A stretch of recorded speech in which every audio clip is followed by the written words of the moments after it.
When you live in a society where the firefighters are the heroes, little kids want to be firefighters. When you live in a society where athletes and movie stars are the heroes, little kids want to be athletes and movie stars. The heroes are those who murder Jews. We can't let this continue. We can't let this happen any longer. You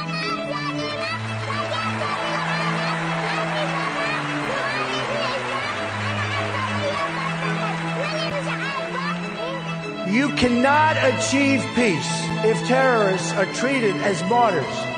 Glorifying terrorists is a tremendous barrier to peace. It is a horrible, horrible way to think. It's a barrier that can't be broken. That will end, and it'll end soon, believe me.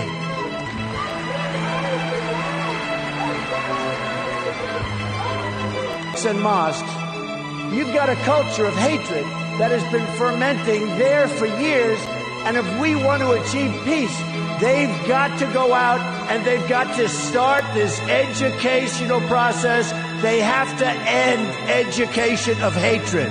They have to end it, and now. The rank of many political leaders in Africa are thieves. Let's call them by their name. They are thieves. They are individuals who are not interested in the interest of this country. And as long as we continue electing such individuals into positions of power across Africa, they are going to be manipulated. What then is the responsibility of the citizenry? The responsibility of the citizenry is to make demands. Because it's constitutionally provided. And we cannot be killed. We are not created to be killed. Yeah, it was from yesterday's evening at about 6 p.m. We learned that Finaly and their cohorts, who are the bandits and other terrorist networks, were moving from Bangui Fulani settlement to Bindi, which is Jebu village of Tahoe's community local government. And I immediately intimated the sector commander that this is what is about happening, and he assured me that he will make deployment. After some minutes, I called him and he assured me that his men are already pinned down and they have spotted the Fulani grazing their cows, because that is what they usually do. Their modus operandi to attack villages and communities is to come massively, with their cows, and then of course the attackers will pin down and the cattle will go back. And that was the exact thing that happened last night. And so at about 10 p.m., there were some sporadic gunshots. They made an attempt, and so the vigilante that were on ground, and also the unit commander that is stationed at Soap, whom the people actually, commended the effort he made. They resisted the attackers at the first instance. And so at about 3 p.m. or thereabout, the 3 a.m. of this morning, the attackers regrouped themselves and came. And of course, they opened fire and killed as many as 27 people. Some were burned down to ashes at the pastorium. And it actually shocked us that despite the effort that some of the security made, we learned that there's another intervention team that was sent to come and respond or to add to the force of the security already on ground. We learned that those ones couldn't do anything. And so it actually baffles us that, of course, this is part of the collusion and the complicity of the security agents that have been sent to respond to a distress call, but they couldn't, and it led to this. And the people who were calling, they said, please sir, could you help us? And of course there was nothing. So we are calling for investigation into the activities of those that were sent afterward. But we must commend the STF operatives that were stationed at SOAP, because if not that they have stood their ground, the actually fatality would have been higher than this. So we are calling that we are Nigerians, and in this general area, all farm crops have been destroyed. Like last night in Jol community, they went and destroyed over 30 farmlands, completely mowed down. This did not only happen in Jol, it also happened in Mbati. It happened here in Rinya the same night. Has there been anything that triggers this? There is nothing, my brother. It's just act of terrorism. A terrorist does a terrorist need to be provoked to unleash mayhem on innocent people? They are killing everybody, and these are terrorists. It must be admitted. Government must admit that terrorists have infested and have formed their enclaves. Mahanga is 1, Bange Fulani is 2, Jebu is 3, this general area, and as well as fast, and with information available to us, which we have intimated the security, that they are brought in, as at last week, they brought in 5 hillocks of attackers into fast. We were thinking that there's going to be a rapid response to have those people arrested. All the information we got is that the people that came for wedding, which wedding, and even went from the informants that were there, they witnessed these people, and it was from there they went to attack so many places. So we are dealing with attackers who are bandits, who are terrorists, who are armed Fulani militants, not Fulani hate men. It must be known. And if government will not rise up to the occasion to guarantee the safety of lives of people, I tell you, we have no option than to resort to safety because it's constitutionally provided. And we cannot be killed. We are not created to be killed. We are created to live and serve God in our own land and enjoy our constitutional right. But today, we are living at the mercy of the bandits who are here. If it were a Fulani killed today, the whole community would have been ransacked. There was an allegation day before yesterday that a Fulani man was killed within this area. Military came and invaded this place. They came and ransacked the whole place. They are looking for a corpse of the Fulani. And that is the modus operandi of the Fulani. Whenever they want to unleash mayhem, they will frame up either a cow is rustled, or a cow is killed, or their kinsmen are killed. And then there is no establishment if it is the truth. Why wouldn't they allow security agents to carry out discreet investigation to unravel that? But of course that was the same thing they did when they attacked Rim community within last week. And they killed 2 people. And we have not heard of any arrest. We have not seen anything. But our boys are currently in detention that we arrested with nothing in their hands. And they are currently in detention. So what are we saying? Where on earth will this kind of injustice ever be perpetrated and then go free? If not because of this country, if not in this part of the country. Thank you. So we are calling that all our youth that have been arrested for no just cause, for not in possession of anything, should be released with immediate effect. We had already calmed the youth down because otherwise this place would have been a pathway. Because youth were ready to block the road, to tell the world, to tell President Tinubù, to also tell Barrister Caleb Mutu and the executive governor of Plateau State that enough of what we are seeing in this general area. We cannot continue this way. Enough of it. It must stop. Government must rise up. Thank you, sir. Thank you.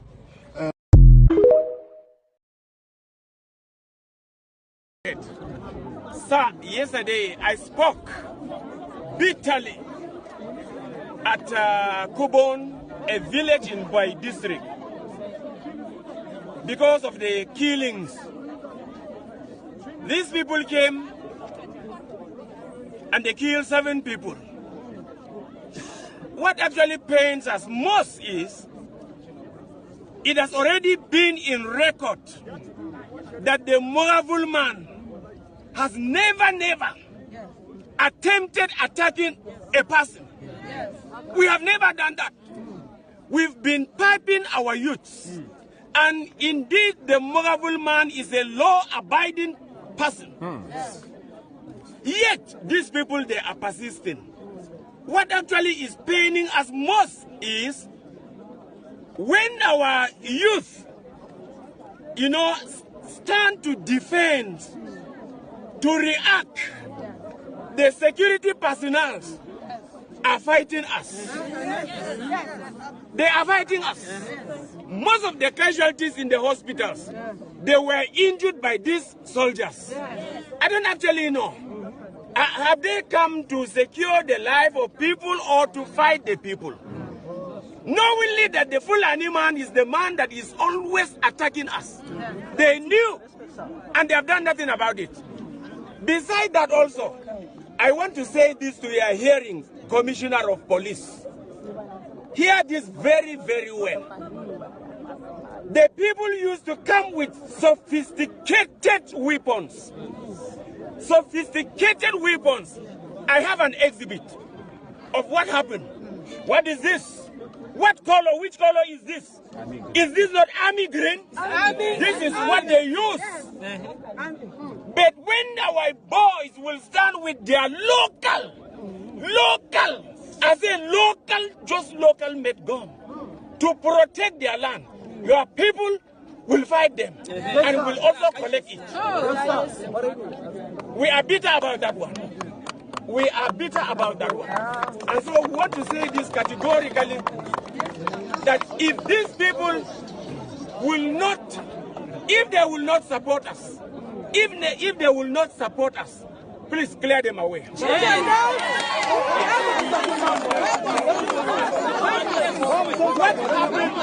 What happened at Yambas? What happened at Yambas? The soldiers were sending our youth away, and the Fulani people were burning our houses, and they didn't stop them. And they just stood, and they allowed them to burn our houses. Nothing was done about that. Sir, enough is enough. What this woman have just said, I want to emphasize on that. People saw it. After the killings, the soldiers brought 3 hillocks, and they convey all the Fulani man back. How do we interpret that? That is our grievances. Thank you for coming, creating your time to come. Christian Association of Nigeria. I just read that you guys have gone to the media, as expected, to dismiss the claim of Christian genocide in Nigeria. I read that. I wasn't told. I read it. One Abimbola from Christian Association of Nigeria has gone to tell the whole world that all of this is just noise. It's just some foreign actors trying to undermine the government of the day. Yes, you can fight against terrorism, help and support. Let's fight terrorism, but all of this thing, it just is not true. The terrorists, they kill everybody. You know as much as I do, yes, terrorists kill everybody.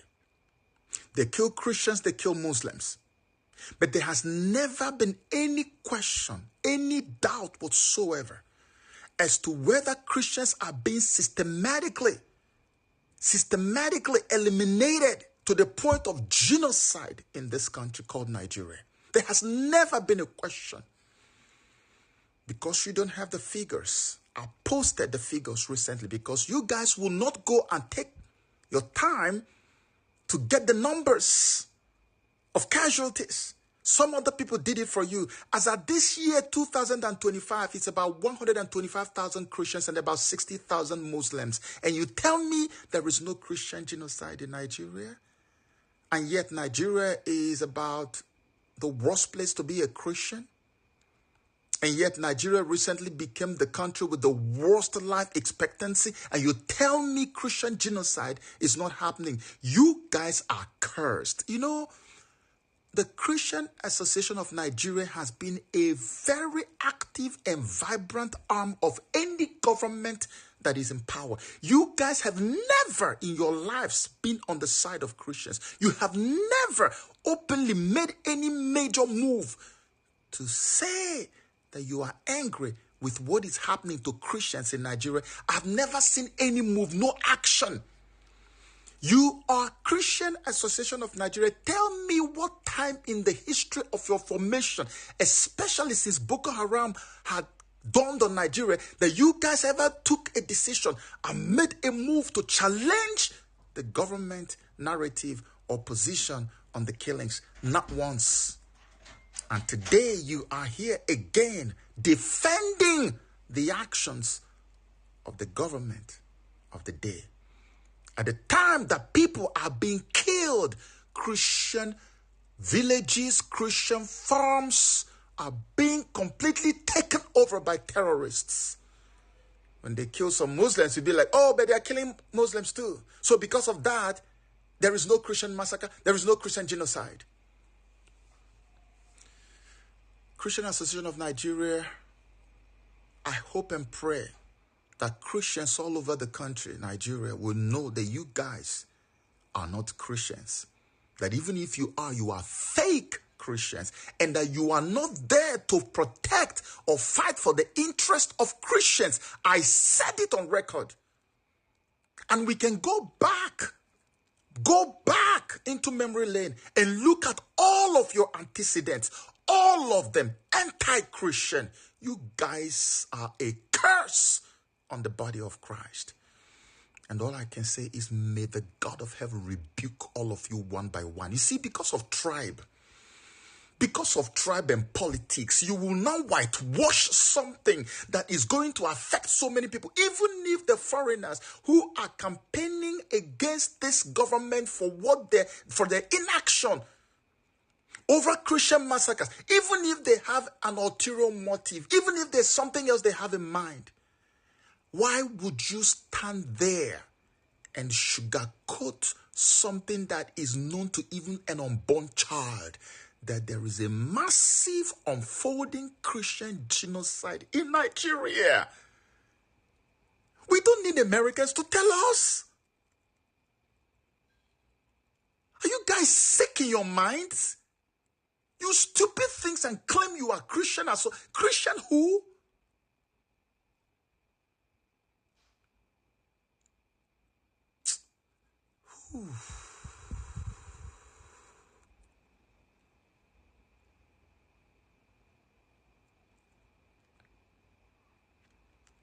Help is on the way.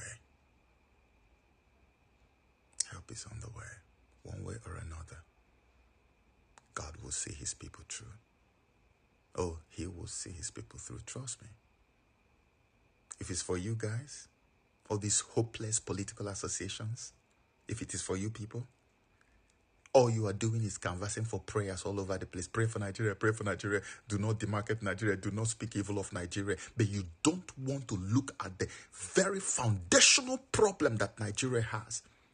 You are sitting down there saying absolutely nothing when the president of the federation gave only 2 ministerial slots to Igbo people, and you guys look at the injustices and how they have vowed that no Igbo man will ever rule Nigeria, and you look at the injustice, nobody is allowed to speak about it, but you're telling Igbos who are inside your churches to pray for Nigeria.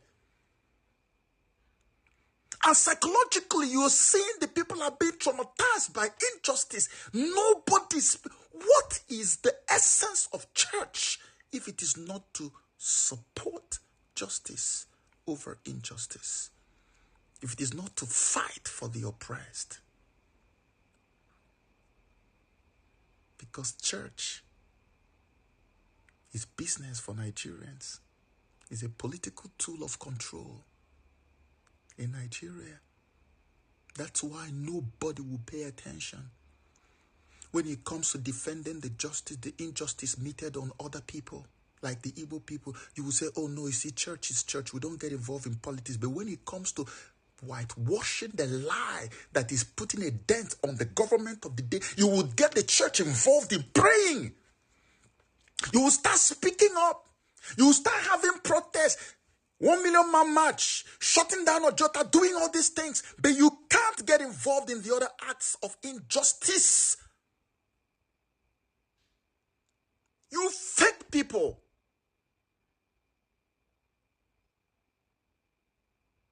I say it again, the help is on the way by the special grace of God, one way or another. God bless you. Who is the Hausa child? Who is the Hausa man? Okay, listen, pay attention, Africa. You see, before Nigeria was even called Nigeria, the Hausas were already building kingdoms, trading across deserts, and building walls that still stand today. You see, the Hausas are among the oldest and great civilization in West Africa.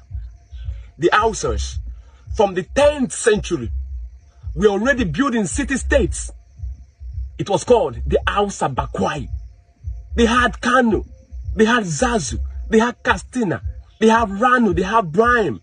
These were great city-states. The Hausas, each of these states had a king and identity. Yet, they were united through trade, through culture, through understanding.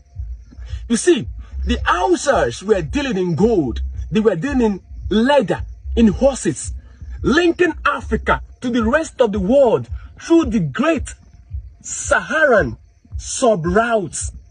The Hausas had a great king who was called Saliki Muhammad Ramfa, who ruled between 1463 to 1499. That was over 300 years, even before Uthman Dan Fodio came, because Uthman Dan Fodio was in the 19th century jihad was between 1804 to 1817, but this king was in 1463 to 1499. He was the one who expanded the city of Kano, turning it into an Hausa powerhouse. He was the one who fortified and beautified the wall of Kano, turning it a city of protection. He was the one who promoted culture and art in the Hausa land, inviting scholars, turning the city of Kano into a center of civilization. But it is pertinent to know that he was not the one that built the wall of Kano. No, he was the one that beautified it and turned the Hausa land into a golden age. Who laid the foundation for the Great Wall of Kano? According to the Kano Chronicle, it was Sarki Gidimasu, a great king in the Hausa land in Sarki, who ruled in 1095 to 1134. Sarki Gidimasu. But it was Sarki Muhammad Ramfa that turned the Hausa land into a golden age. Great history. Why is the Hausa story very important? It is important because it helps the Hausa's child to know who he was, who he became, and who he's going to be. Most importantly, the Hausa story is important because it helped to tell the world that Africa was never empty before colonization. No, it was few civilizations that shaped the destiny of a continent that became what it is today. The Hausa child must know their story because it's a beautiful one. The Hausa story is not just about Nigerian history. No, it is about African greatness, written in memory and carved in stones. If you want me to tell you about how the Hausa rose to become the rise of the Zazu warriors, and how the Hausas resisted invasion, and how the latter got invaded, comment Modern Day Town Crier. Tell me more, and I will tell you more. Wisdom Africa is the principal team. Do not forget to follow me on social media platform, Instagram, YouTube. Subscribe to my YouTube channel where I give you exclusive detailed teachings. Wisdom Africa is the principal thing. I love you and I care about you. Don't forget to request for books because reading is a mental calisthenics. I still go from school to school giving free books to African children to learn and to know their story. Because it is the past we use to inform the future. A river that does not know its source will soon dry up. If you want more, comment Modern Day Town Crier. Tell me more and I will tell you more. Wisdom Africa is the principal team.